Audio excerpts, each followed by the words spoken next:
We opened up last week, the new year, with a new series, but also a new theme for our church.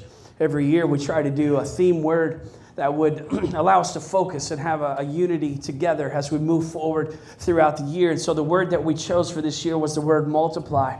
And even though we are multiplying numerically and things are growing and as we've been preparing videos and things, trying to get ready for our anniversary service, just looking back on where we've been, thinking about those moments when there's 4 people in my living room. And then I saw videos where Floppy was dancing and we didn't have any of the blue chairs. We had 2 sections. I don't know, maybe there's 15 people in the sanctuary. You know, we're just doing our thing and we just keep going. And then I look at this place now and this God is just continuing to multiply and multiply. But in order to really multiply and for it to be sustainable, we have to do something different. And so multiply obviously means to grow in number. It means to the traditional first definition that everybody thinks of is to multiply. You have 2 times 2 and all of a sudden it's 4. And then 4 times 4 is 8. And I was kidding. No. 4 times 4 is 16, right? The principle of multiplication just grows and grows. And but that's not what we're talking about. The second definition is the one that we chose to look at. And is this multiply means to perform the process of multiplication. Multiplication is a process. Everybody say process. Everybody say multiplication is a process.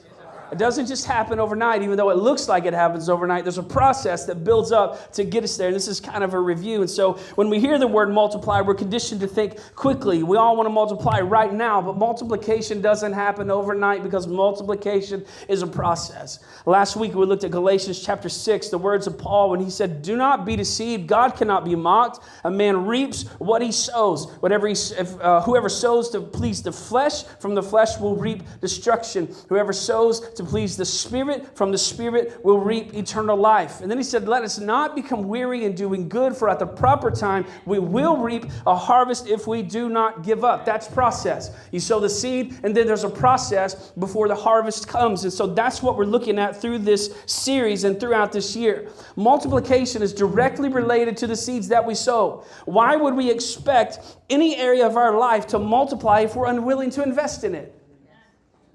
If we're unwilling to invest, then there's going to be no multiplication. Right. We were helping Lewis and Ellen move, some of us yesterday, and we were together, and of course, he's cracking jokes in Spanish that nobody understands, and we're going back and forth, and David said to me, he said, "I thought you knew Spanish," because we sing in Spanish, right? So we sing a few songs in Spanish, and David said, "Don't you know Spanish?" I was like, "No." He's like, "You only sing in it?" And I was like, "Well, I know 2 songs and a couple bad words, and I don't really know any bad words. But anyway, so we're just talking, and I said, "I wish I knew Spanish." And then I said, "Well, but not bad enough to do anything about it." You know what I mean? Just, I can't expect to know Spanish if I'm not going to sow seeds into learning it. He said, "Yeah, I wish I knew how to play the guitar. I got my guitar and I put it where I can see it, and then it's just where you can see it." You know what I mean? Because he said, I don't want it bad enough to put into the investment. We can't expect multiplication if we don't invest some kind of seed into it, whether it's our life, whether it's learning something, whatever it is. If there's no investment, there can be no harvest. I mean, we know that God is sovereign and is able to do anything. He's the God of the impossible. We talked about that. He's able to create something out of nothing. That's how we all got here. He spoke and everything came into existence. But he expects a return on his investment in us. He deposits something in us. He expects us to invest that or deposit those seeds so that the harvest then can come. We read about that extensively in Matthew chapter 25. And I was going to paraphrase this, but it'll be more clear if I just read it. So basically, I'll paraphrase the front half. There's a wealthy man, a master, who goes on a long journey, and he entrusts his wealth to his servants. He gave one servant 1 bag of gold, another servant 2 bags of gold, and the third servant received 5 bags of gold. And that's where we pick up the story in Matthew chapter 25, verse 19.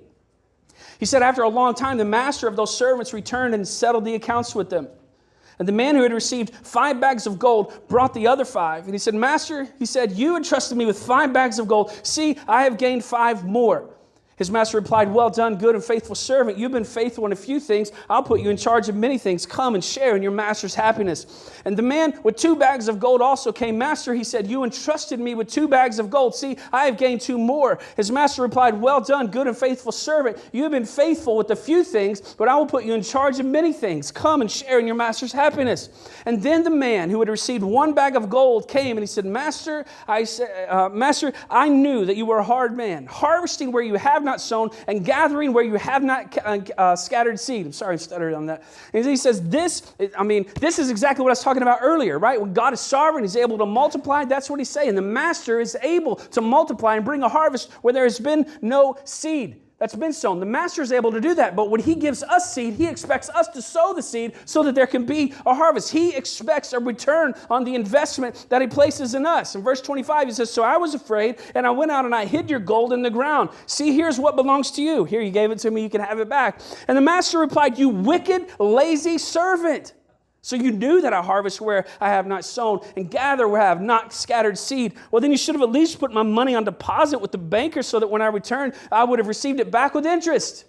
So take the bag of gold from him and give it to the one who has 10 bags. For whoever has will be given more, and they will have an abundance. And whoever does not have, even what they have will be taken from them. And throw that worthless servant outside into the darkness where there will be weeping and gnashing of teeth. Listen, God's not messing around in this passage. He expects us to use the gifts that he's given us. He expects us to sow seed. When he gives us a seed, it's not for us to have, it's not for us to hold, it's not for us to do nothing with. He expects a return on his investment. Multiplication is directly related to the seeds that we sow. Marriage, job, family, finances, health, relationships, whatever it is. If you want multiplication, you must sow seeds. You must invest in them. But multiplication doesn't happen overnight. It's a process. So if you go into work tomorrow, Monday morning, like today's the day. I'm turning a new leaf. I'm going to work real hard. I'm going to get the favor of the boss. And I'm going to, just because you work hard tomorrow doesn't mean the promotion's coming on Tuesday. Because there has to be some process in between there. Last week we used the example of bamboo when we said, I asked a question, I was reading, it said, did you know that bamboo can barely be seen for the first 5 years as it builds an extensive root system underground before finally exploding up to 90 feet into the air within 6 weeks?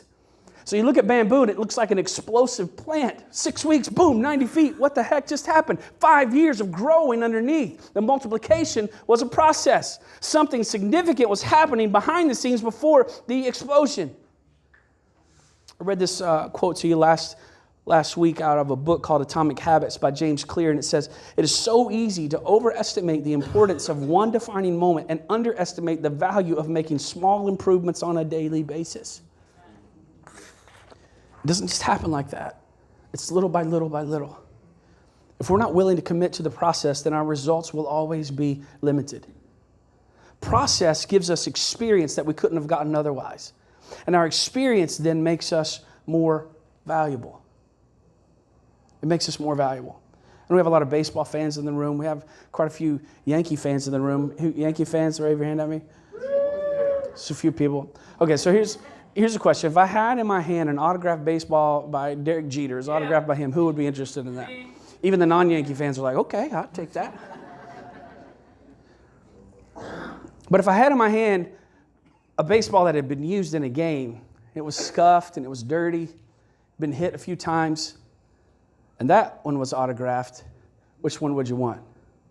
The brand new one out of the box, signed by Derek Jeter, or the one that's been used in the game? Yeah, why? Because the use of it, the process of the game created value in the ball that wouldn't have been there without it. Do you understand?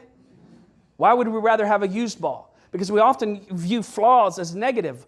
Life experiences create scars. They leave marks on us that never go away. But instead of embracing those scars, what we do is we try our best to hide them. But those scars represent experience. Experience represents process, and process is the forerunner to multiplication. So do imperfections make us less valuable? I think not. Imperfections make us unique, and they give us experience that calls us to be more valued. Let me give you another example of something that's very valuable that has imperfections. Diamonds. Diamonds are made of Carmen. He's working security, so he didn't hear that. Oh, Carmen, you're a diamond. He's a diamond in the rough. That's what he is. just kidding. He'll probably come busting through the door in a minute. So diamonds are made of carbon that has been subjected to extremely high pressures. Pressures of 60 kilobars. For example, that's 60,000 times normal air pressure at sea level. And so The temperatures, it has to have a temperature of over 2,300 degrees Fahrenheit. And just to give you a reference point, structural steel melts at 1,520 degrees. So 2,300 degrees, that much beyond what structural steel would melt. That's the heat, the temperature that has to be for a diamond to be created. In order for a diamond to be formed, it has to go through this process. If the process is bypassed, it will fail to become a diamond. So there's three kinds of diamonds. First of all, there's cubic zirconia. Anybody got one of those? 2 or 3. Obviously, that's a fake diamond. It's not real. It hasn't been through no process. It looks shiny on the outside, but internally, it's just fake. It may fool some people some of the time, but the reality is it's simply not a diamond. It virtually has no value. And there's a lot really in that if we wanted to hang out there. Don't be a cubic zirconia. Don't be fake. Don't try to fool people. But the two that I want to talk about are this, all right? There's a cultured diamond. It's called, if you wanted to Google it, cultured man-made or lab-grown, which is exactly what it sounds like. It's a lab-grown, man-made diamond. And then the third one is this, a natural diamond, and that one is mined from the ground. It takes thousands of years, thousands and thousands of years. So listen to this explanation between the two. A cultured or a man-made or lab-grown diamond is identical in all ways to natural diamonds, except the natural diamonds almost always have structural irregularities or chemical impurities. With cultured diamonds, such imperfections must be added to simulate nature and produce colored diamonds. Now let's process this information for a second. You see what I did there? Process the information. Okay. I'm sorry, you're slow, but you're worth waiting on.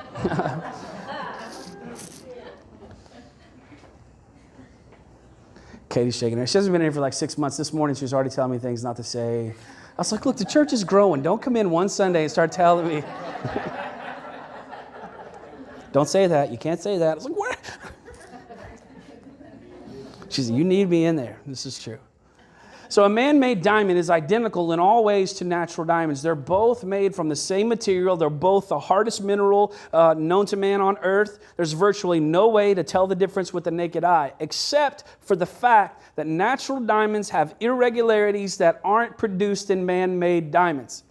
The irregularities known as inclusions make the natural diamonds completely unique. Each diamond is one of a kind.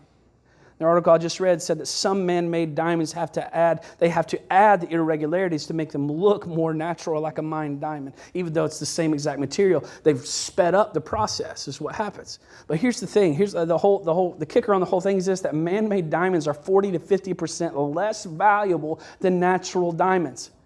Bypassing the process makes us less valuable.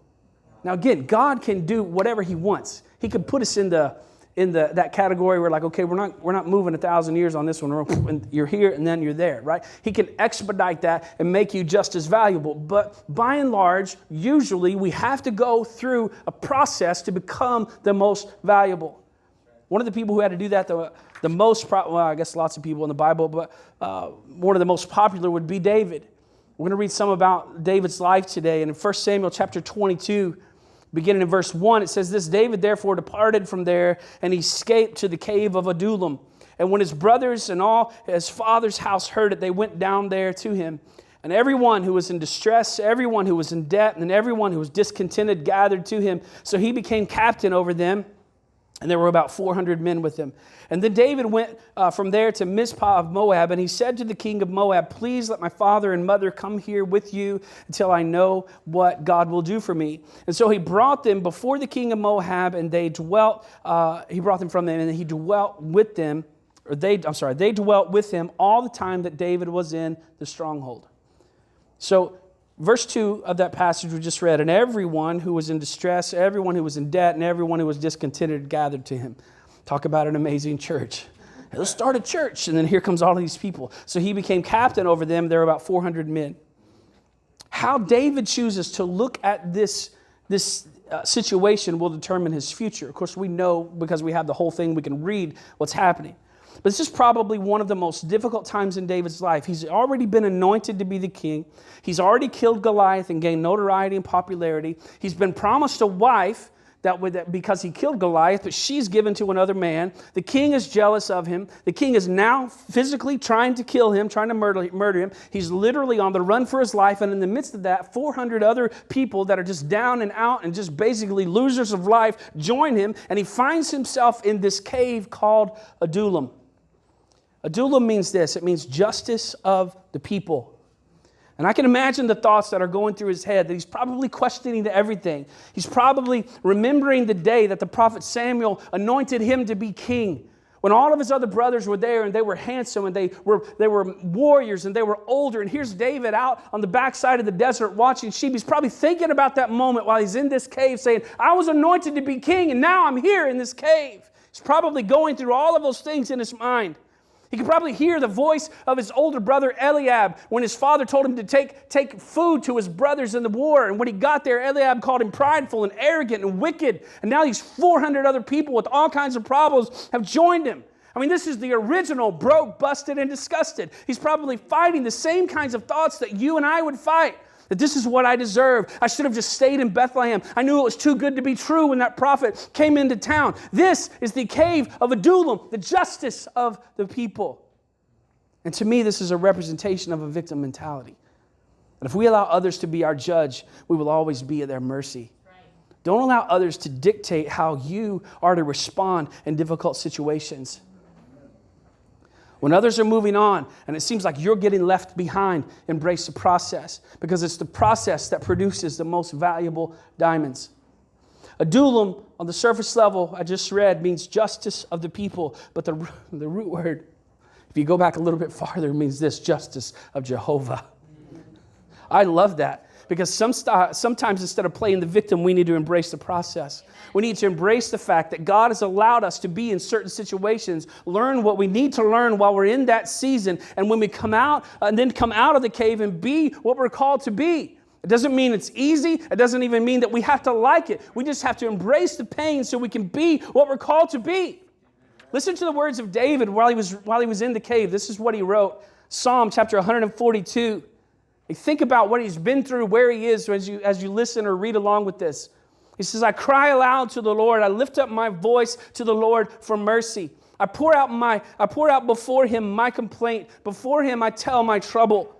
When my spirit grows faint within me, it is you who watch over my way. In the path where I walk, people have hidden a snare for me. Look and see, there is no one at my right hand. No one is concerned for me. I have no refuge and no one cares for my life.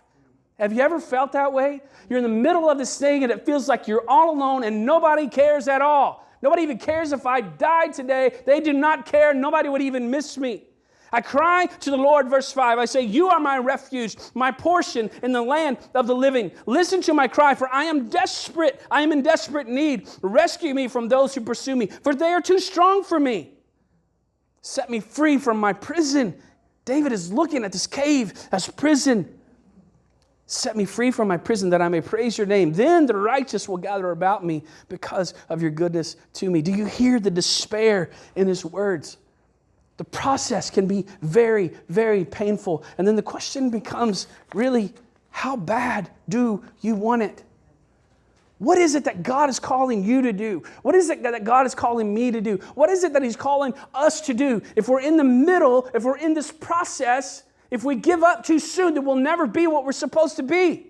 Multiplication sounds fun. Well, let's multiply. God's going to do this supernatural thing. And it is fun when the bamboo shoots out of the ground. But the 5 years prior to that, there's a lot of work. You plant the seeds, there's work. You got to plow the ground. You got to dig up the weeds. You got to do all of these things to get from point A to point B. It doesn't just happen. Multiplication sounds fun, but it's not always easy. Verse 4. That same passage for Samuel 22, he says, So he brought them before the king of Moab, and they dwelt with him. He's talking about his parents. This is the part I want to talk about. All the time that David was in the stronghold. In a book that I read called Anointed to Reign, written by Dr. Ron Cottle, he does an extensive study on the word stronghold here. And it means this. The hold means this. It's a Hebrew word that's MSD. Do we have that back there? All right, so we have MSD.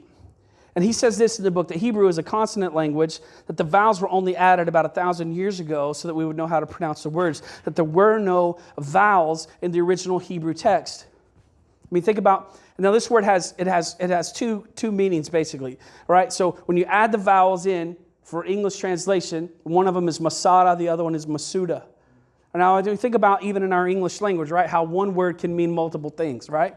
Right, the word, I mean, one of the most probably possible, popular examples would be the word love, right? I mean, we love everything. We love pizza, we love our dog, we love our kids, we love our spouse, we love God, we love coffee. Without coffee, we can't love any of the other things properly. But love, it's the same word, but it has many different meanings depending on the context. So here we are, Masuda versus Masada. I keep thinking of Hakuna and Matata. I know everybody. Who else was thinking that? Might as well just say it and get it out there. Masada versus Masuda. All right, so listen to this. Masada means fortress or briefing room, and the implication is it's where generals come together to strategize. It's a stronghold. Masuda means a snare or a trap. So what I said in the beginning, when we started going through that, was depending on how David looks at this, will determine his future. Is this going to be a snare and a trap for me, or is this going to be a stronghold where I can strategize what my next plan is or my next step is going to be? Sometimes the process feels like we're on hold. That's because sometimes we are on hold. It's like God called me to do this, He told me to do this, or He told me to do that, but now it's not happening because there's this cave in between. There's this process in between where you're just on hold because we have to develop experience. We have to go through things. We have to go through some brokenness sometimes. We have to go through some hurt and some pain. And I don't believe that God causes any of that. Please don't hear what I'm not saying. I'm not saying God caused this and God caused that. God does allow things, but then He redeems that. Right? He redeems those bad situations and uses them for the good so that we can do something with that. But He allows us to be sometimes in this process. And in the process, we feel like we're on hold. When we're in the holding position, it can either be a Masada, which is the fortress that offers protection. It can be a place where we're doing battle before the battle. In other words, where we're developing our strategy. It can be a place of rest, a place of strengthening, or a place of training. Or it can be a Masuda, which is a snare or a trap, a place that derails our destiny, a place of destruction, a place that we never get out of. The process from the time you feel called until the day you actually walk in your call can take a lot of time, but it's necessary. David had been anointed king, but there was a process that had to be followed. He could have taken the kingdom by force, but he chose to wait in the process. Multiple passages of Scripture, well, two specifically, where he had Saul, King Saul, who was chasing him, trying to kill him. He had him at his fingertips and could have killed him. And all of his advisors, his military advisors, this is it. God's given him to your hands. Kill him. And David wouldn't because he wanted to wait on the process. The process produced character. It produced experience, compassion, training, courage. His reputation grew. These were things that he needed to sustain him throughout his reign as king. Fast forward several years to 2 Samuel chapter 17. This is when Absalom, his son, is trying to take over the kingdom. And Hushai said, moreover, you know that your father and his men are mighty men. And they are enraged like a bear robbed of her cubs in the field. Besides, your father is an expert in war. He will not spend the night with the people. Behold, even now he has hidden himself in one of the pits or in some other place. And when some of the people fall at the first attack, whoever hears it will say, there's been a slaughter among the people who follow Absalom. And then even the valiant men whose heart is like the heart of a lion will utterly melt in fear. For all of Israel knows that your father is a mighty man, that he's a fighter, and that those who are with him are valiant men. I want you to think about how this story started. No longer are those that are with him distressed, indebted, and discontented. Now, years later, they're described as mighty men, as experts in war. They were feared even by those who were considered to have the heart of a lion. When David and his mighty men showed up, people melted in fear. He had a reputation because he had gone through the process. They weren't just valiant, as Scripture calls them. The Hebrew word there means strong, mighty, efficient, and wealthy. I went from discontented, distressed, and in debt to efficient and wealthy and strong and mighty. And that's what God wants to do through us as we go through the process. You may feel, again, like you're in the middle, but just like we were praying accidentally a little while ago, or maybe providentially, God is with us in the middle. Scholars tell us that David spent 7.5 years in the cave of Adullam. He went in a fugitive, but when he came out, he was a king. The life of David, and this is some estimation. Obviously, we don't have Google records on this. The life of David, he was anointed king somewhere around the age of 13 to 17. Somewhere between 17 and 20, he defeats Goliath. Between 20 and 22, he becomes a successful warrior, receives a high rank in the army. He's promised Merab, which is the king's daughter. Her name actually means increase.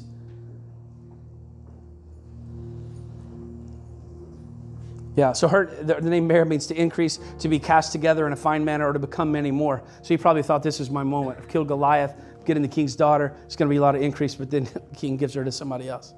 Saul becomes jealous of David. Merab is given to another man. Saul tries to kill David. From 22 to 30, he retreats to the cave of Adullam. 400 discontented, indebted, distressed men join him, possibly there for over 7 years. Spares Saul's life twice while he's waiting on the process. Somewhere around age 30, between 30 and 37, David becomes the king of Judah. Between 37 and 38, he becomes the king of Israel. 21 years of process from the time that he had been called and anointed to the time that he became what he was called to be. But the end result of going through the process is a one-of-a-kind, unique, flawed, but highly valuable diamond, the hardest mineral on earth. God has called us to multiply as a church. And if you'll embrace that word for yourself, He's calling you to multiply as an individual. And we do that by embracing the process of multiplication. There are people right now that are in this room that you're in the cave and it feels like you're never going to get out. Listen, I'm not saying it's easy. I've been in many caves myself and I wanted out, just like David cried out. And it's like nobody is here. Nobody even knows I'm here. They don't care if I live. They don't care if I die. Everybody's coming against me. Some of you feel like that right now, like you're in the midst of that cave. God is with you in the cave. And whatever time that you're supposed to spend in there, if you will rely on Him, He will get you through that cave so that you can come out and be what you're supposed to be. Again, I'm not telling us that we need to embrace a gloom and doom mentality. That's not, please don't get that from this message. Just because something bad is happening to you doesn't mean that you have to embrace it completely, because there are definitely attacks from the enemy where Satan would try to do something and we have to combat those and fight those things. But even the fight is a process. Some of you are out of the cave and you feel less valuable because of your imperfections. You've had things happen to you. You're not good at this. You're not good at that. You've had failures. You've done, whatever. And that's kind of where I've lived my life. I've had so many stupid failures. I put myself in the cave so many times. I went through the process and I'm out and I'm like, yeah, let's go. And I'm like, oh no, let's go back. And I just fall right into the cave and God's going, dude, I thought we were through this. And then I got to go through the cave again. That's kind of where I've lived my life, because you have all these imperfections because you messed up so many times. And you're even, again, the one responsible for putting yourself in the cave because you keep doing the stupid things, right? But God is still with you in the midst of that. We got to learn what we got to learn so we can move on to where we're supposed to be. Don't allow your imperfections, whether it was a self-inflicted wound, or whether it was somebody else that was wounding you, don't allow that to cause you to want to stay in the cave. Come out of the cave and let your imperfections be the value, the thing that causes you to be valuable. Be that one-of-a-kind, unique diamond that has that small inclusion or that small imperfection that makes it one-of-a-kind. There's no other diamond just like that because of what you've been through. Does that make sense? Yeah. Kylie, you're a diamond. You are a diamond. And you're valuable. And God says, just because of the imperfections that you have, that He still sees value in you. He sees value in you. One of a kind, unique, nobody else like you. Don't allow any imperfection to cause you to want to hide. Amen. No engaged lady gets a beautiful ring with a diamond on it and then puts it in their pocket and doesn't let it shine. Let that diamond shine. Let it shine. People will see the beauty and the love of God all over you. I just sense that God wanted to tell you that today. Embrace that. Be the beautiful diamond. Shine bright like a diamond.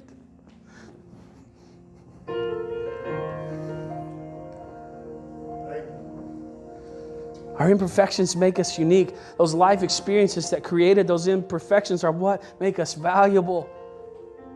Those are what make us a threat to the kingdom.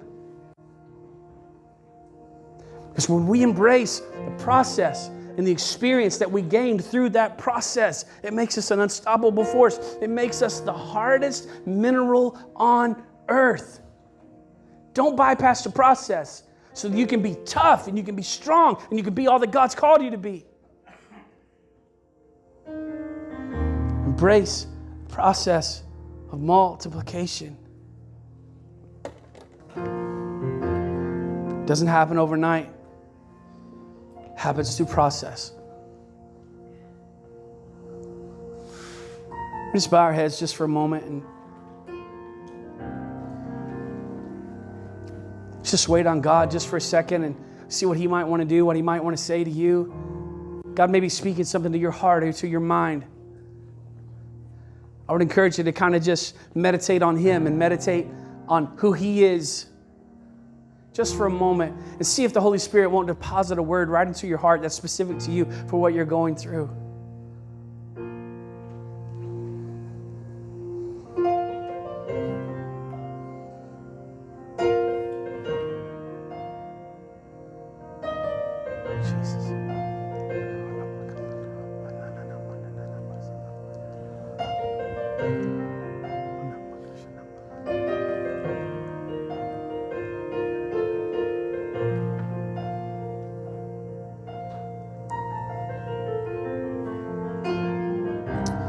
God, I just thank you for your presence. Thank you for who you are.